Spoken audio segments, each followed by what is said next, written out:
अस्सलाम वालेकुम जी। एक्चुअली जो कॉइन की हमारी जो सेलिंग है वो 0.078 से लेके 0.03088 में भी हुई है और कुछ की 10 किल पे भी हुई है। यानी कि एक दो स्टूडेंट्स थे, उन्होंने टाइम ज़्यादा दिया।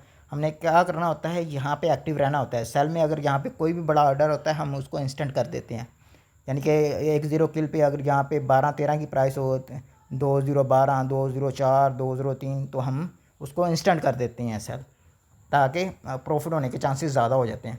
अभी मेरे खुद का ये वाला ऑर्डर 81 का ऑर्डर हिट हो गया, 87 का ऑर्डर हिट हो गया। यानी इस तरीके से मेरे भी काफ़ी डिफरेंट ऑर्डर हिट हो गए। अब अब हमें ये प्रॉफिट कैसे देगा वो हम थोड़ा सा कैलकुलेट करते हैं। ठीक है, फॉर एग्ज़ाम्पल हम यहाँ पे 3 ज़ीरो वाला कोई कॉइन देख लेते हैं, जैसे ये है। ठीक है, अब हमारी जो सेलिंग हुई है वो 0.088 और 0.078 पे हुई है। फॉर एग्ज़ाम्पल हमने $20 की परचेजिंग की है, 2564 कॉइन, 2560 कॉइन, 2500। ठीक है, अगर किसी की सेलिंग हुई है 0.88 पे, ठीक है, 25, तो उसको $2 का प्रॉफिट हो जाएगा। मतलब कि अगर हम नीचे, इससे नीचे जितना डाउन पे बाय करेंगे उतना ज़्यादा हमें प्रॉफिट हो जाएगा। अब हमारी कोशिश होगी इसकी परचेजिंग यहाँ से इससे नीचे नीचे करें।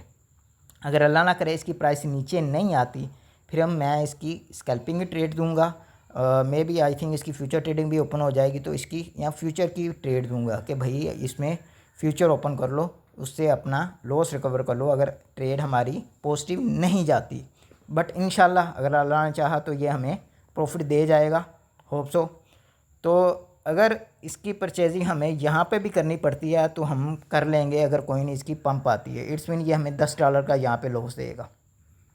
ठीक है, यानी $20 की हमारी है, तो अगर इसकी परचेजिंग हमें यहाँ करनी पड़े तो भी हम करेंगे, क्योंकि ये फिर यहाँ पे हमें करीबन $5 का लॉस हो। तो सबसे पहले हमारी कोशिश यही होगी कि जितना डाउन पे इसको परचेज़ करें। ठीक है, और मुझे जो लगता है इसकी प्राइस इस तरीके से आ सकती है 0.04 और फिर एकदम से यहाँ पे और फिर ज़ीरो ऐड होके नीचे। ठीक है, इट्स प्रिडिक्शन, नॉट 100% गारंटी। ये प्रिडिक्शन होती है, रॉन्ग भी हो सकती है। अगर रॉन्ग होती है फिर हमने क्या करनी है, स्कैल्पिंग करनी है या फ्यूचर ट्रेड ओपन करनी है। स्कैल्पिंग वो भी मैं ग्रुप के अंदर बता दूंगा। इसमें मैं देखूंगा ये लिक्विडिटी कितनी ऐड कर रहे हैं और एक्सचेंज की लिस्टिंग कितनी है, कोई बर्निंग इवेंट साथ कर रहे हैं, यानी डिफरेंट चीज़ें देखनी होती हैं उसमें।